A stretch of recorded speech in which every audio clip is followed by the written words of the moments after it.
GMoney is one of the most prominent NFT collectors in the space, breaking into the scene with a splash when he bought a CryptoPunk for 140 ETH last year. He rose to become one of the best recognized NFT collectors and is now becoming a creator himself. Given the current market crash is hitting all areas of crypto, GMoney dives into how it's affecting NFTs. Here we are with GMoney, one of the most prominent NFT collectors and now NFT creator. GMoney, it's great to have you on the Defiant Podcast. Thank you so much for joining me. Thank you for having on. It's a pleasure to be on. Awesome. Okay, so let's start with just like the obvious topic that's on everyone's mind, the huge dramatic crypto crash, and I guess just like broad market crash. You obviously have one of the closest eyes in the NFT space. So I'd love to get your view on how this bear market is impacting NFTs. Yeah, I mean, I think what we've seen initially is there's been a lot of volume that has driven up, right? A lot of collections that have remained stagnant. You know, I don't think it necessarily is a reflection of anything. I think it's more of a reflection of the fact that people are probably more concerned with the macro picture at the moment, which is why you're probably seeing some trades where it's more for people that need liquidity, right? Because these are very illiquid assets compared to, ERC20 tokens or stocks or whatever. So I think you're only seeing people transact that really need to transact right now. And I think that that's just like the nature of a bear market. I think that usually is what happens in illiquid assets. If you take a look at real estate, I think real estate usually acts in a very similar manner in pullbacks in bear markets.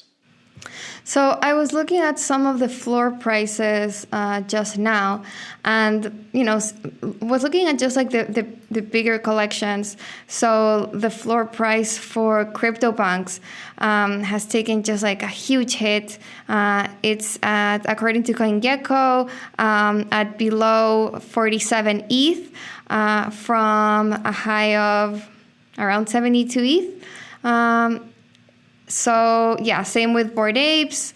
The floor is at 80 ETH from a high of 150 earlier this year, and so on. So like floor prices for even kind of the big names are getting just slashed.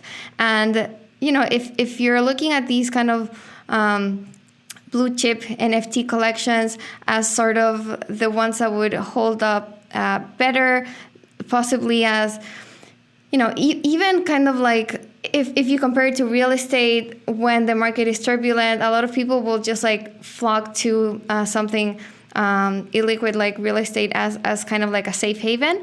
But that's obviously not happening with NFTs and not even with kind of the NFT blue chips. Do you think, how are you seeing this this dynamic play out in kind of big name collections compared with smaller collections? Are smaller collections getting hit even more than the big names? Are big names kind of holding up better? What are kind of some of the dynamics that you're seeing there? Right. Well, I mean, I'll start with, so CryptoPunks hit a high of around 150 ETH. I believe it was last summer / last fall, or maybe a little later, last fall or last winter. And it's had a significant pullback since then.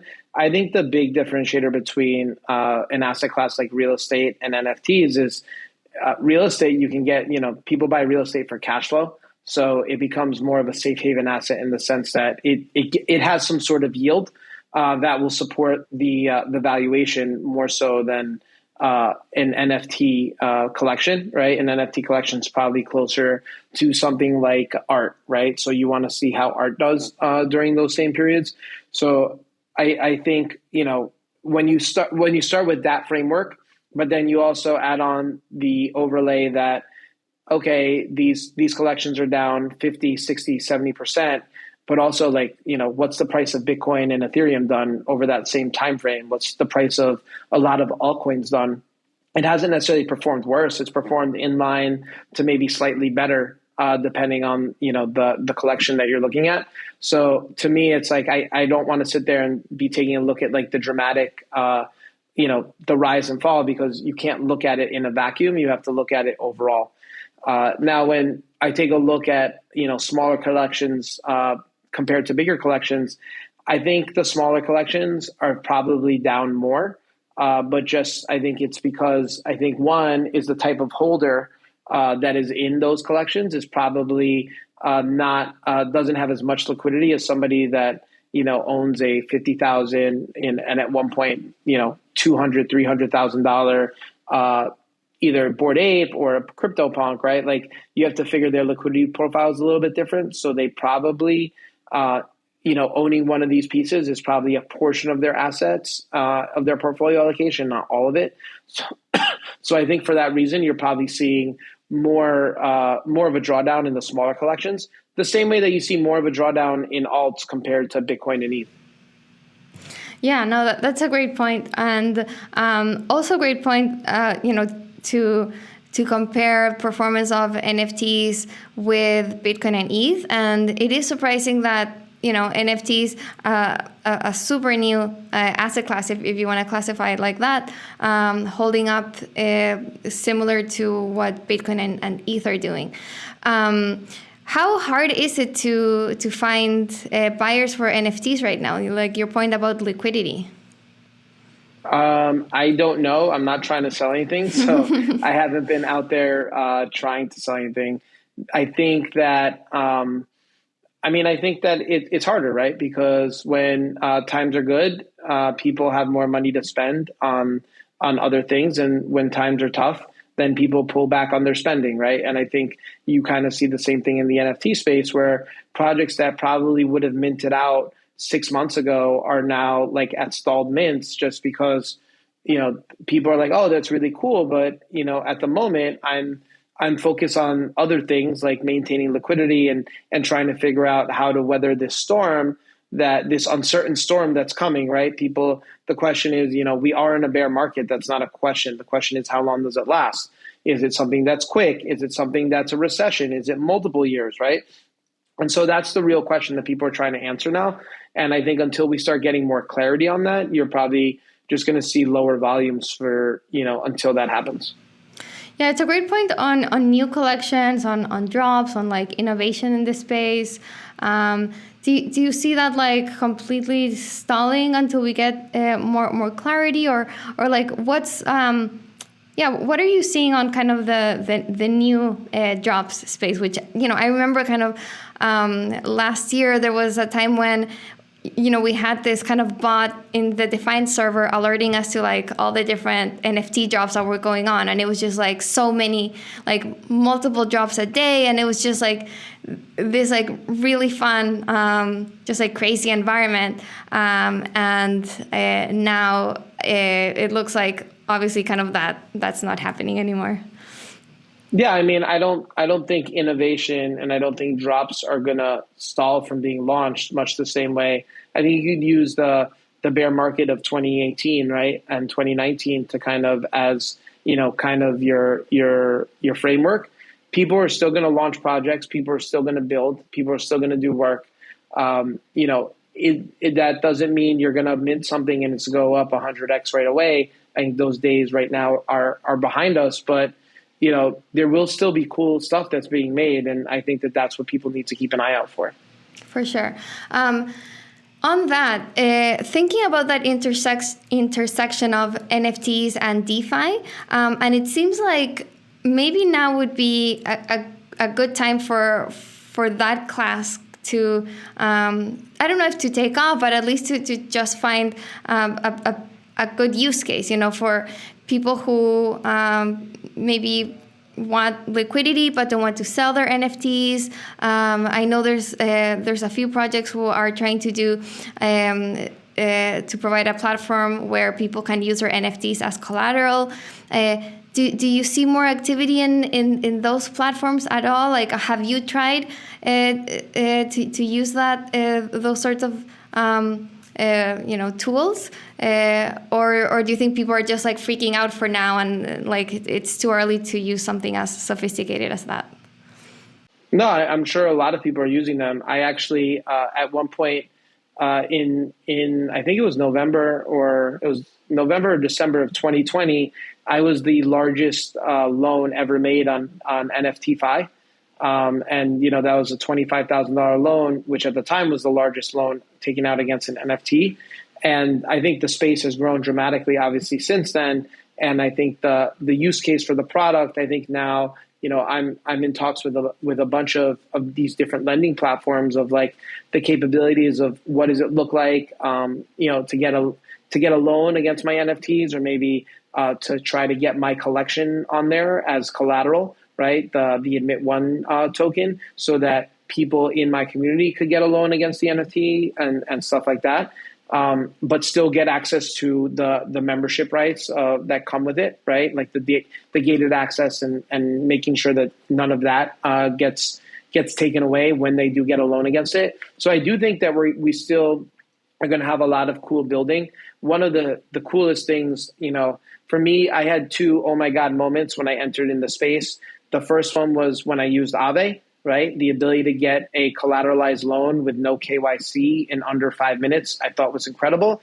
And then the second time was when I actually got a loan against an NFT. And I was like, wow, like both these things are primitives that will change the world because it's going to be giving people access to liquidity and cash that they otherwise might not be able to get, right? Either because of, credit score requirements or whatever it is.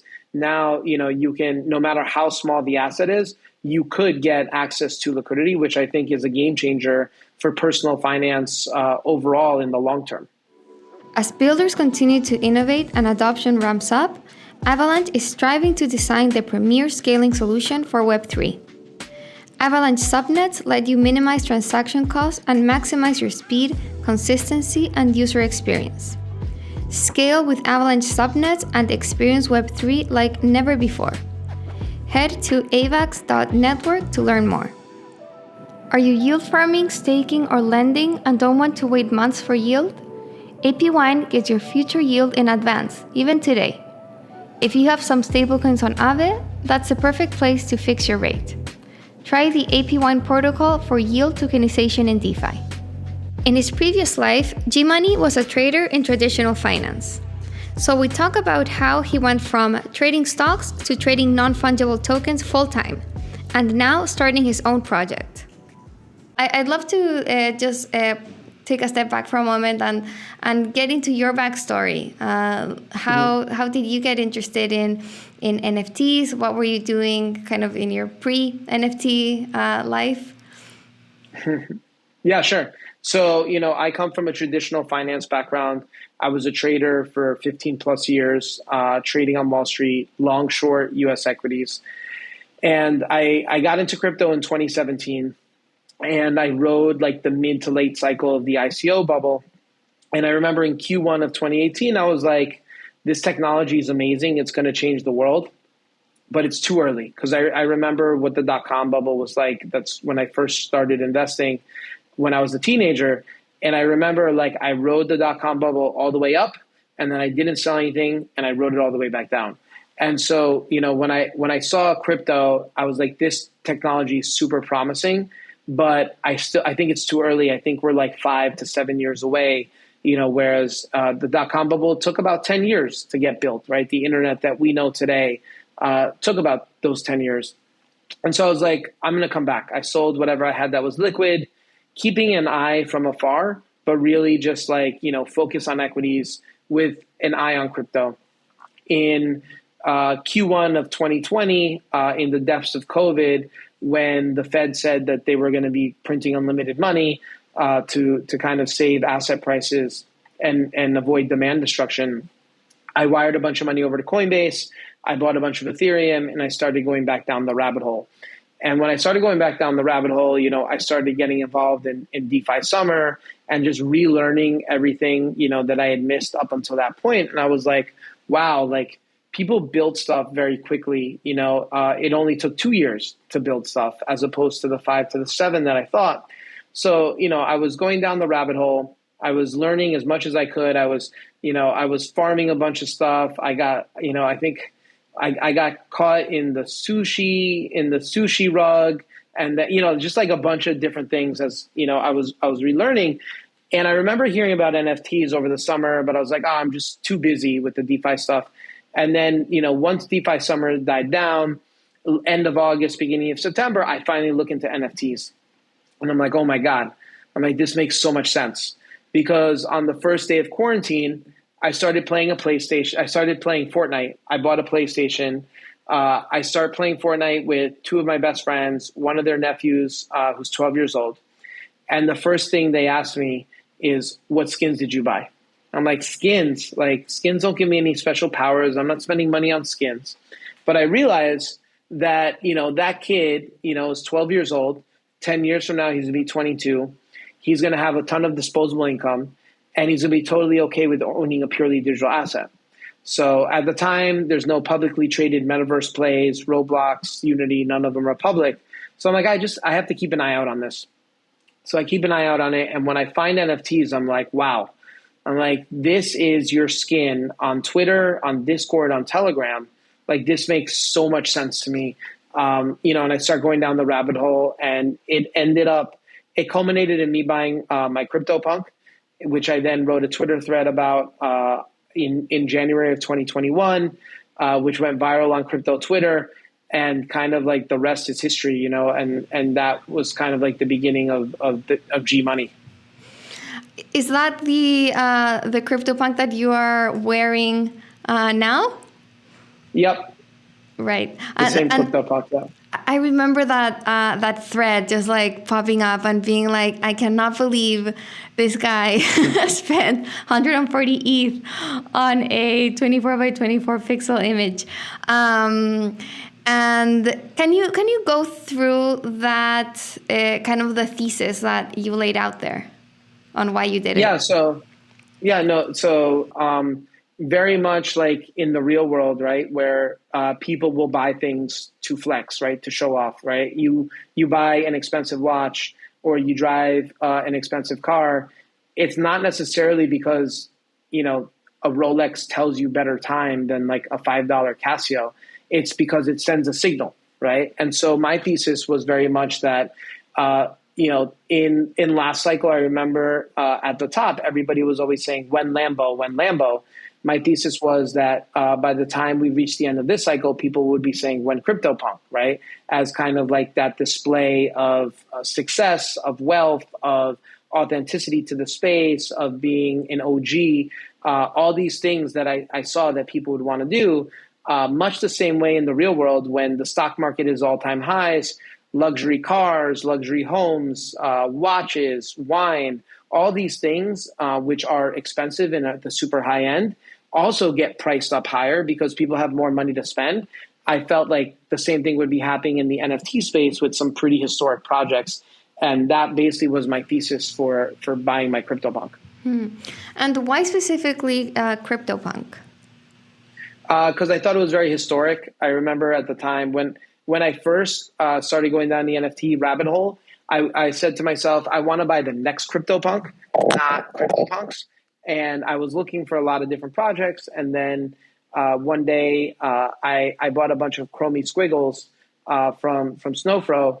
And I was in the Discord right after I bought a ton of them. And he goes, oh, what are you doing, man? Like, stop wasting your money. Like, don't buy any more Squiggles. Buy some CryptoPunks, And like he spent the next like day or two really red pilling me on why I should buy CryptoPunks. And once he explained it to me, I was like, okay, this makes sense, right? He's like, they're historic, they're cool profile pictures, they're quirky, they're awesome, they're beautiful, in their own way.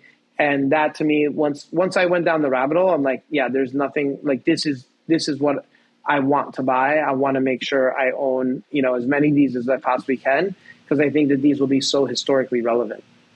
Perfect. And then, in kind of hindsight, it seemed like Bored Apes became kind of the next CryptoPunk, kind of the next major significant project that even surpassed CryptoPunks in terms of floor price. And and then obviously kind of the whole deal to buy the CryptoPunks itself. What did you think of all of that kind of play out? What do I think of Bored Apes? Yeah, of like Bored Apes kind of becoming the next kind of status symbol versus CryptoPunks, and I remember kind of covering it, and there being a little bit of like rivalry, I guess, maybe between the two collectors, especially when Bored Apes kind of surpassed CryptoPunks, and now I'm wondering kind of what you think of both projects and where they're headed. Yeah, I mean, I think they're very different projects. Much like, I think every community has a different collector base and has its own fingerprint of what they're like, right? And no two communities are alike. And so for that reason, I owned a bunch of Mutant Apes at one point. I hope Bored Apes do great, but I just think the value prop for owning one over the other are different, right? I think CryptoPunks are very historic. The fact that Bored Apes are, technically a derivative of CryptoPunks, right? In that there's 10,000 of them. They were based on, the ape trait from CryptoPunks. To me, it's like an homage to punks. So I never really saw a rivalry there. I think it was just people finding their group and, their posse and the people that they wanted to be aligned with, and kind of like just going from there. So, I think they can both be successful over the long run for very different reasons. Got it. And I know we're going down this kind of CryptoPunk and Bored Ape rabbit hole, but it's just so interesting to me. So just like one last question on this topic, but I'm wondering kind of what you think that success will look like for each collection. And I think, to put it in context, it's relevant because they remain kind of the two kind of most liquid, most traded, they're both kind of the biggest, most well-known NFT collection in the space. So I don't know, it seems like Bored Apes is going down this route of like creating like video games and this whole kind of just like world around their this IP, and allowing others to create stuff with it, while it looks like CryptoPunks is like a more like purist attitude to kind of the art, but I don't know, a way kind of definitely not an expert like you are, so wondering kind of what your view on both projects is long term. Yeah, I mean, I think you nailed it on the head, right? Bored Apes seems to be going down a more commercial path, right? And that's what Yuga wanted to do with that, and that's perfectly fine. And I think a lot of the reason we've seen Bored Apes go up as high in prices they have is because of all the things that have come from it, right? Whether it be Bored Apes, the land sale, the ape coin, all these things which have been value add to Bored Apes. But I also think that CryptoPunks, and I see CryptoPunks more as like almost like the estate of an artist, right? Where it's like it doesn't need to be commercialized because I think it's a work of art in and of itself, and I would like it to kind of be one of the things that like I would like Yuga to see Yuga do is just kind of be a steward of that heritage and just be honoring a collection that they themselves obviously thought very highly of, that they the first PFP project that really took off was CryptoPunks, right? So without CryptoPunks, we probably wouldn't be sitting here with PFP mania that we've experienced over the last 18 months. So to me, it's like, I don't necessarily want to see CryptoPunks being commercialized because I don't think that was their intent by Larva Labs when they created it. And I think that's fine, right? Like not every project needs to go down the same path in order to be considered a success long term. Absolutely. Yeah, I agree. And then changing gears to your own project. So we were talking about how you were a Wall Street trader, went down kind of a crypto rabbit hole in the ICO era, then came back during the pandemic, DeFi summer, then you had this epiphany with Fortnite and your nephew buying skins, and how that kind of connects to NFTs being kind of your own digital identity that you can actually own in your own wallet and just like carry around in your online interactions wherever you are, even on this podcast in your case. So from there, how did your involvement in the NFT space continue, and how did that lead to your own project? Yeah, so from there, I've obviously been a major collector in the space. And, I realized really early on that I was, especially when I wrote that thread, and the reaction that I got to it was that I was seeing the space very differently than many others at the time. And, to me, it's like, okay, I see the space differently, so I want to talk about it. And as I started going further and further down the rabbit hole, I was like, yeah, like to me, like this is the future. There's no doubt in my mind that, as the world becomes more digitized, NFT and the whole blockchain tech behind it will be the future of digital asset ownership, right? And so to me, it's like, how can I help increase the adoption of that, right? And that's why when I worked with Adidas, I was really excited to work with them, because a company like Adidas can do more for the advocacy and adoption of crypto tech than the entire industry can do together over the course of the next decade, right? Because they're just so plugged in to the social fabric and understand the concept of what's cool and what do consumers generally want. And so to me, I've been very much focused on two things, right? One is disruption, right? And I think I've done that because I've been investing in a lot of startups in the space over the last year and a half. And two is adoption, right? And that to me is by working with brands such as Adidas and other major brands that are interested in the space but don't necessarily know what they're doing, right? And are still learning how they want to go about it. And so, as I think it was in March or April of last year, I sat there and I was like, okay, I'm ultimately going to build a community. I don't know exactly how I'm going to do it. I don't know how it's going to be structured just yet, but I'm going to start laying the groundwork for building that, right? And that's when I started with my first POAP event in BTC Miami, which was also happened to be, I believe, the week or the weekend that we met at a dinner. And to me, it's like, and I've been going around just kind of like doing this in plain sight, knowing that I wanted to build community without exactly knowing exactly how I wanted to do it. And then in the beginning of this year, I said, okay, it's time. I want to start laying the groundwork for doing it, because I know that now is the time to start doing it. I wanted to let the space develop a little more. I didn't necessarily want to be exactly the first person to start this type of community, but I wanted to learn from people that have been doing it before me, and the pros and cons from different communities and different founders, and kind of put my own spin on it, which is how I ended up with Admit One. It was ultimately a free mint after spending a lot of time debating on how we would distribute it. I felt like a free mint would probably be the best. And I've been really happy with the results so far.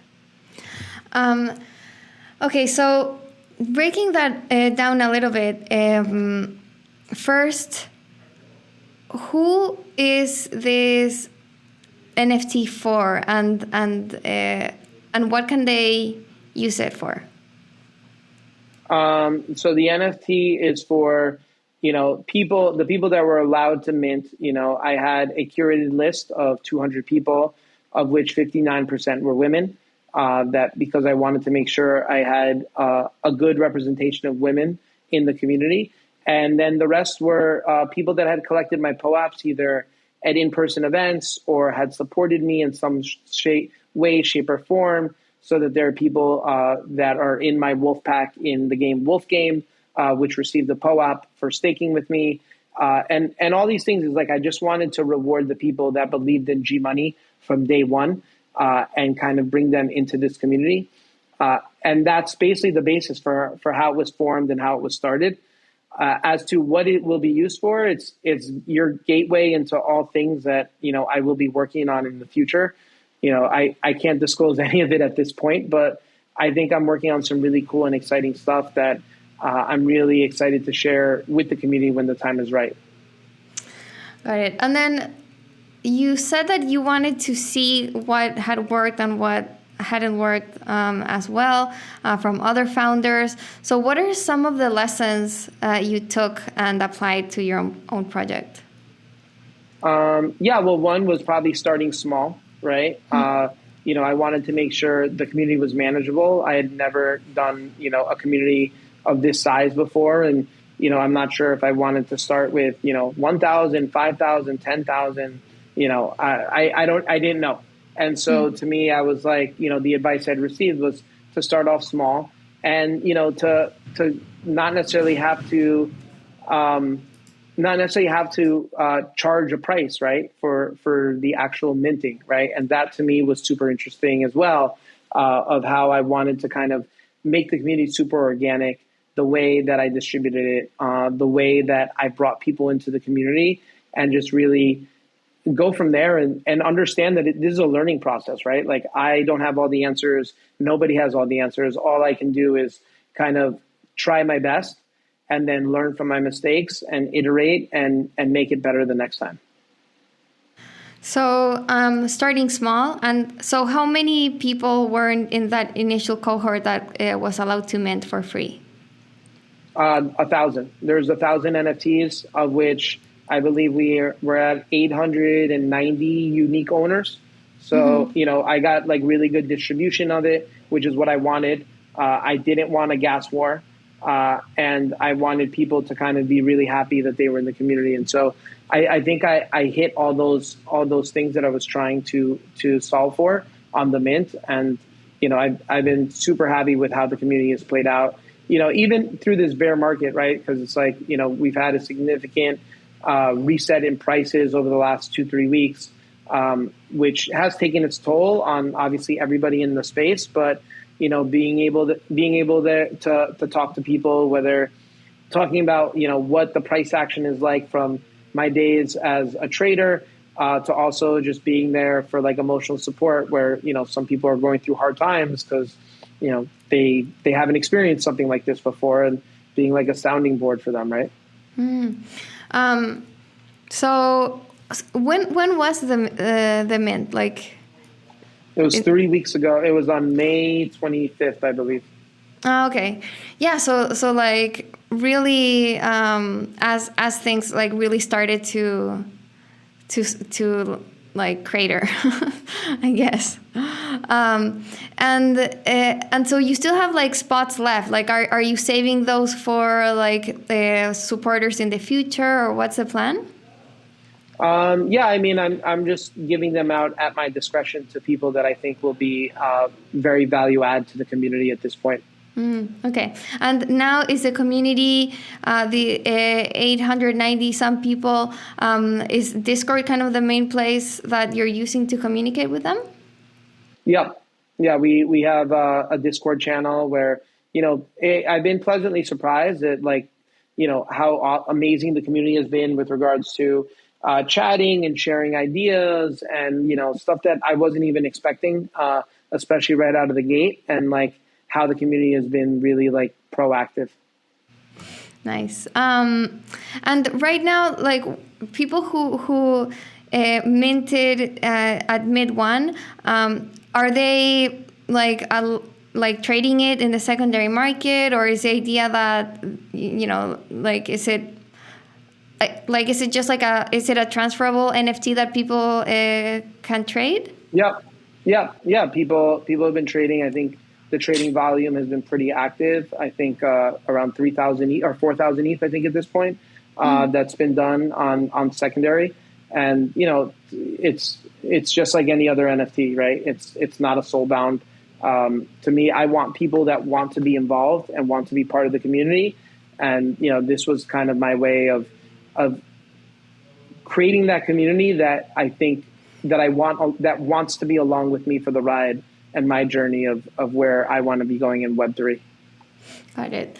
And I know you said you can't disclose much, but can you give a general sense of what kind of where you plan to go? Like, is it like art related or trading related, or just like a broad sense of, or it's like, is it like are you gonna be creating content, or I don't know, whatever you can disclose of like your future plans?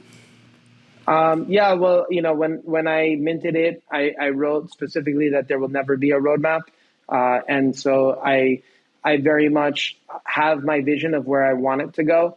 I'm not ready to share that just yet, but I think if you've been following me for a few months, you can kind of have some sort of sense of what I'm interested in and the places I want to be interacting in the future.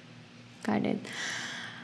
So far from this experience, like what advice would you give to founders and teams starting their own NFT communities? Yeah, I would say that, get some sleep before you do this, because you're definitely not going to be taking much, not going to have that much sleep once you launch. I think starting off smaller is better than starting off bigger. And, I'd say like take the feedback from the community and run with it, right? You will have a group of people that are enthusiastic about what you've, initially put out there. And, I think that's kind of the beauty of the NFT space is you can build a community really organically and, build together as opposed to finding consumers to sell a product to. DYDX, the Decentralized Derivatives Exchange, is on a mission to build the world's leading crypto trading platform. To further this mission, the team is now developing the next version of the protocol, V4. DYDX V4 is planned to launch at the end of 2022, and it will be open source, fully decentralized, and entirely controlled by the community. To help power this next step, DYDX has launched a grants program with funding allocated to open source builders, contributors, and ecosystem integrations. Come build the future of decentralized trading at DYDX Grants. The state of the bear market has rapidly spread a sense of fear. Token prices are fractions of what they were, companies are laying off workers, and investors are cutting back. But NFT creators are still innovating. GMoney talks about the most exciting trends and projects in the space. Going back to the current state of the market, you said, yes, like there will be maybe fewer drops and things won't 100x, but people will continue to innovate, and your own project is an example of new things happening in the space. What are some of the trends you're seeing or the projects you're seeing that you're excited about? Like what's some of the innovation you're seeing right now? I would say, I think it's just more than just a PFP, right? Like just people realizing that you can do more than just make a PFP project, right? And I think that that's super interesting. I think the lending stuff is interesting. People messing around with the compression so that the art can be fully on chain is really interesting. I think right now is when, in a bear market is when we're going to see a lot of cool and innovative things happen. And I'm sure there's a lot of stuff that I don't even know about. And I find out about new things every day where I'm like, oh, that's pretty cool. Like I'd like to keep an eye on how that develops. So, okay, just like breaking down the examples you gave, creating projects that are more than PFPs, like what's some of the utility you're seeing that's exciting? I think we've seen the rise of like the membership token, right? Which is what I've been doing, stuff like Proof. There's, many versions of that at this point. I think that is really, I think these trends take time to develop, right? So it's like, just because you see one project do it doesn't necessarily make it a trend. And I think we're just at the beginning of it. So I'm excited to see what else is coming. And then on lending, we talked about it some earlier in the interview. But I'm interested in kind of the mechanics of it, because for, traditionally, if we can even say that in like a space that's been live for 2 years, but in DeFi, collateral has been done with fungible tokens, right? ETH, Bitcoin, stable coins, because you know that what you're putting in is worth kind of the same thing, and kind of you can easily price the value of the collateral and take out a loan against it. But with NFTs, that's a lot harder to standardize. So how do you think that it can be solved, or what are kind of the Well, it's solved in the real world already, right? Like, people get mortgages all the time. People get loans against portfolios and complex products all the time. So like valuing an NFT is not impossible, right? Like it's being done every day in the real world. So to me, it's just like bringing it on chain. So I think that argument to me of like, these things are hard to value. They're not, right? Like there's a lot of things that are really hard to value in the real world.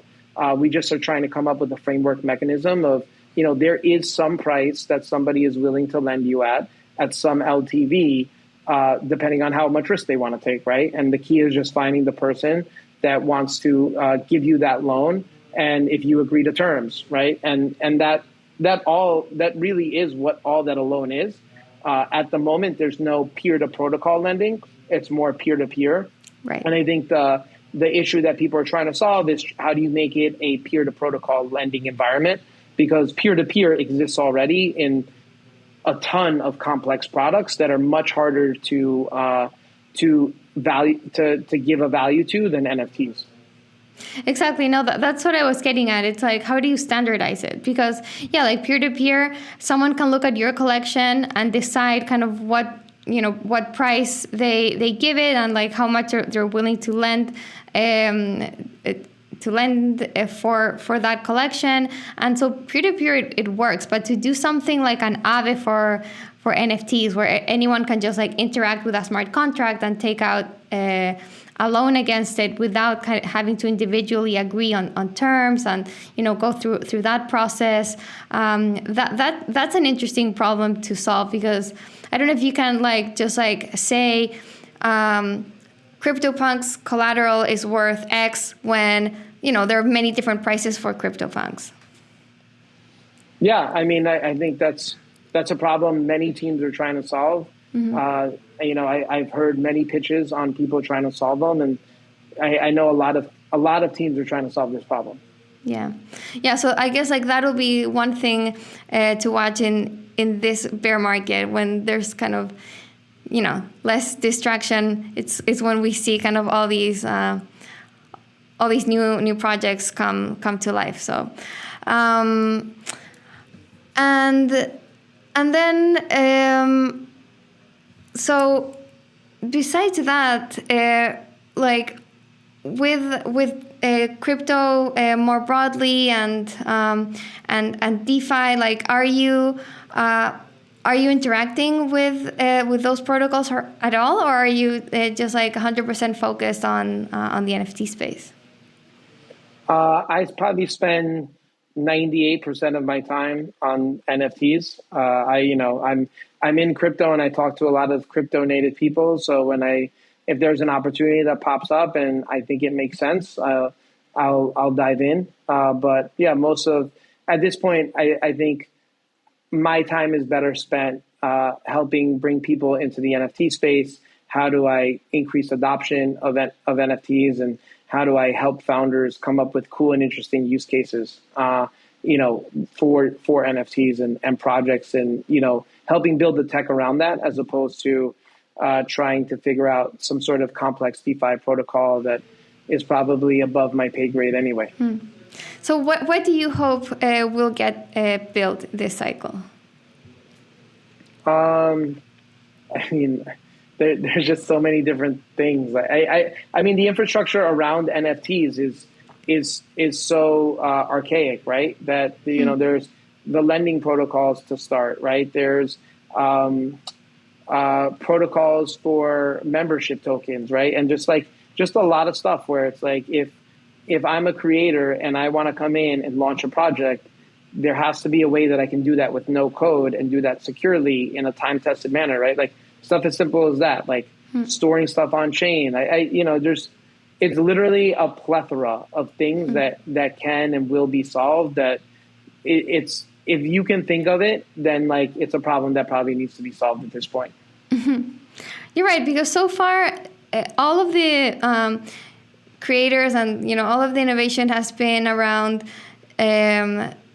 different kinds of collections for NFTs. Different PFPs, different art, different kind of ways to generate art programmatically, but like maybe even kind of different kind of NFT tracking sites, stuff like that. But yeah, you're right that there hasn't been a lot of infrastructure for like NFT creators themselves. I mean, there's a ton of them. I've invested in close to 100 of them over the past year.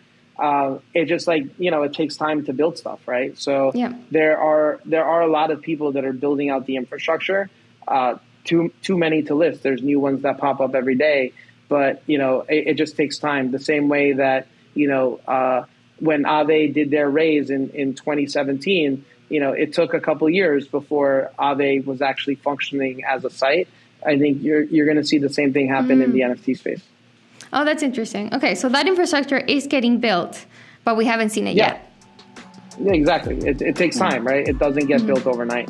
Two of the most important things to consider during a bear market are secure infrastructure to hold your assets and high yield to earn passive income when charts are red. On Nexo, you can find both. Their user-friendly platform allows you to earn up to 16% on crypto and 12% on stablecoins. If you need quick access to the value of your crypto and even your NFTs, you can borrow against them at rates starting at 0%. Join over 4 million people and get a welcome bonus of up to $150 in Bitcoin until June 30 at nexo.io. NFTs are a form of representing digital identity and an access point to communities. But what more can they do? In the grand roadmap of NFTs, where will the space go in the next 5 to 10 years? And will they grow to become more than art and collectibles? I'd love to get your just a broader view on what NFTs can do. So we've talked a lot about them being part of your identity, of how you express yourself online, them being kind of a ticket to a community of like-minded people. Do you think kind of that's where a lot of the activity will be in the next kind of few years?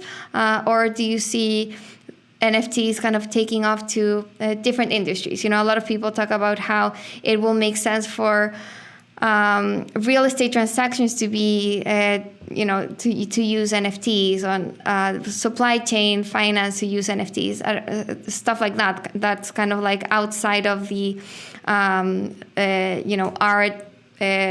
collectible space. What's your view there? Like, where do you see the broader space going, say, in the next 5 to 10 years? Yeah, I mean, it's a no-brainer that NFTs are going to disrupt every industry on the planet, right? Everything in the real world is an NFT. So as things come on-chain and become digitized, they will come on-chain, not as an ERC20, but as an ERC 721 or some sort of NFT standardization. When I first got into the space, I was super interested in the fact that, a mortgage is an NFT, a real estate deed is an NFT. So, what would have happened, and I think we're seeing that play out in real time currently, right, with the whole Celsius margin calls and, people going after possible people who are under collateralized, right? Like, this is replaying out everything that happened in the financial crisis, right? Except then you didn't know who had what. You didn't know who had what exposure. You didn't know what their marks were. You didn't know how under collateralized they were. So you didn't know like whether you were solvent just because you had a counterparty risk with somebody else. But so like, what if we fast forward to 10 to 20 years from now, where if we had the same sort of situation, but instead of banks holding on to their portfolios and reporting them once a week at some imaginary mark that they make up, until all of a sudden, they start getting margin called and they have to mark to the real mark. If we had these mortgages, on chain as NFTs, which were then put into portfolios, which act as CMBS indexes that get marked to market every single day. And guess what? The lower it goes, you have to post more collateral in real time or you get stopped out of it, right? We're seeing that play out in real time, right? And so what if you take this to the mortgage market? What if you take this to any, any asset-backed securities market where you now have a mark to market in real time and you don't have to worry about counterparty risk to the extent that you do in traditional finance. And that to me, you're talking about trillions of dollars worth of assets and commerce that happens at that point, but you can't bring all that stuff on chain today. You need to prove out the models the same way in DeFi where, you base stuff on TVL, right? The longer something has been around, you expect a higher TVL because the contract is considered safer, right? Because programmers and hackers, each successive dollar that's put into the protocol is that much bigger of a honeypot that encourages them to try to exploit it if there's an exploit there. And I think the same thing is going to happen in the NFT space where, it started off with these pictures that were generally worthless, right? That are now have some sort of value. And as people become more comfortable with technology, more and more valuable things will be coming on chain. And that to me, like the mortgage and the MBS example is probably the best example I've seen for bringing, high value assets on chain long term. That would be super exciting to see. I mean, bringing that level of transparency to financial markets and providing that kind of safety for investors, seeing exactly where their collateral lies, what the risk is, being able to prevent a big collapse from happening. I agree. That's yeah. To the point on that, right, is like, and I know we're all experiencing this. What might be a more exaggerated drawdown at the moment because of solvency risk that's on the table, but that's way better than them marking their book to all of a sudden like, oh, wait, we need a bailout from government entities or the entire system is at risk of collapse, right? And so that's really, that was the fundamental thesis for why Bitcoin was born, right? Is because we were bailing out every bank on the planet because of their poor decision making. They were bailing out people with public funds. We haven't seen that in crypto, and this is the reason why, right? Is because you can see in real time what people's solvency is, and that's the beauty of it, right? And we need to be bringing more of these markets on chain in that manner. Well, with the whole Lehman and MBS kind of situation, the issue was that there wasn't transparency and the risk there wasn't clearly priced. Like people thought they were buying AAA mortgage-backed securities, but in the end they were buying a bunch of trash and that whole thing unraveled from there. But yeah, like now if you had all that on chain and you were able to see that in a transparent way, you wouldn't have that level of risk. And I guess that's kind of a difference between what happened with Luna versus what's happening with Celsius. Like in the case of Luna and Terra, it was like a spectacular collapse, but I think there was just like more there was just like more clarity on what was happening because everything was a little bit more transparent than what happened with Celsius. That kind of like one they said, oh, like we're freezing accounts because it is like a centralized entity. And you can't really have the same access to their books as you had with Terra. Like you could see real time what was happening. Well, I mean, I think, with Terra and the Terra Foundation, like they were centralized in the gatekeeping of what they were doing with their actual positions, right? And that's where all the speculation comes from. And the same thing with Celsius, right? I think when you're taking a look at both of these entities, there's like the centralization of it is really the issue there. But, we have less centralization on it than we do in TradFi, right? Where the real issue with the mortgage-backed securities crisis wasn't necessarily that people were buying, assets that they thought were AAA that really weren't. It was that it was kept on the books at such a high mark for such a long time, so that, these banks or these counterparties that kept them on the books would market at 90 cents on the dollar, when in reality they were worth like 20 cents on the dollar. And when it finally came time to kind of shore up that counterparty risk, there was a massive shortfall. And that massive shortfall is what led to that whole panic, right? Even though, we're having our own liquidations and, our own, let's say, price extremities because of these two situations, there's no government bailouts there's no government funds that have been used to bail out any investors for undue risk. Now, there might be some issues with disclosure and, investors being told that they were investing in something that maybe they weren't, but that's like an issue that, regulators and probably lawyers and attorneys will be handling over the next few years. But it never brought the entire system to the brink of collapse. And I think that that's the main key difference there, right? Yeah, no, totally agree. And you're right, like CeFi is still kind of more transparent than traditional finance, and DeFi was, it's like a step further, and hopefully kind of where we are headed, because it is in those centralized entities like the Luna Foundation and Celsius, where you get kind of those blind spot for users that don't allow them to really assess risk.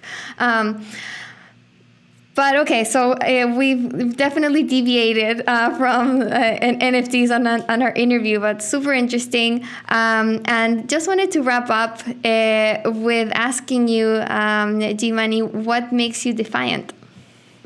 What makes me defiant? I think the fact that I am in crypto, right? I think all of us are defiant that are in crypto. I think we challenge the status quo, and we want to see the world be a better place and more equal for everyone in it. I love it. Thank you so much for a really interesting conversation. It was a pleasure having you on the podcast. Awesome. Thank you for having me.